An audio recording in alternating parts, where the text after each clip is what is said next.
Nous devions partir en voyage. Le voyage de noces que nous n'avions jamais fait. Elle devait préparer nos bagages, elle m'avait dit ne t'inquiète pas, je m'occupe de tout. Je ne m'étais pas inquiété. Mais lorsque je suis rentré, il n'y avait que ses bagages dans le vestibule. J'ai dit il n'y a que tes bagages dans le vestibule. Et j'ai demandé les miens sont toujours là-haut. Et j'ai ajouté je les descends et on décolle. Avec cette intonation étrange sur le dernier mot, une intonation fausse. Un long silence. Et puis cette réplique de moi qui dit pourquoi il n'y a que tes bagages? Et si je l'analyse, jamais je ne l'aurais écrite cette réplique par exemple. La voilà qui arrive finalement, elle arrive du salon, et elle me regarde froidement, comme elle ne m'a jamais regardé. Et elle me répond parce que nous ne partons pas pour la même destination.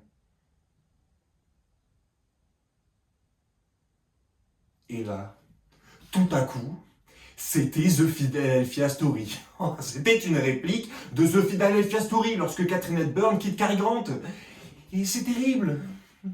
Je me dis que la première chose à laquelle je pense, c'est un film auquel me fait penser cette phrase, et pas la phrase elle-même. C'est terrible d'être dialoguiste. Parce que tu peux plus rien entendre comme phrase, comme dialogue, sans avoir l'impression que tu l'as déjà entendu quelque part dans un film.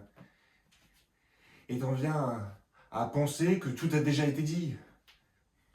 T'en viens à te dire qu'il n'y a plus de déclaration d'amour qui soit originale, par exemple. Parce que nous ne partons pas pour la même destination. J'étais en train d'analyser la situation au lieu de la vivre. Les effets, le rythme, les enchaînements et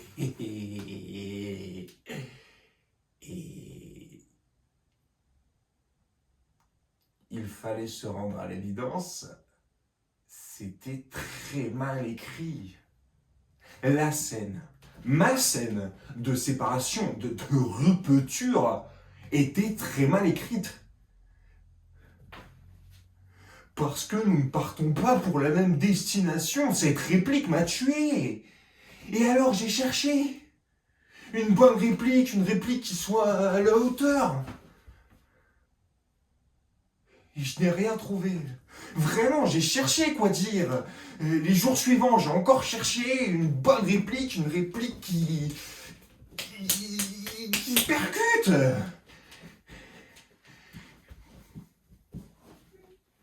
Mais rien. Rien. Plus rien me venait.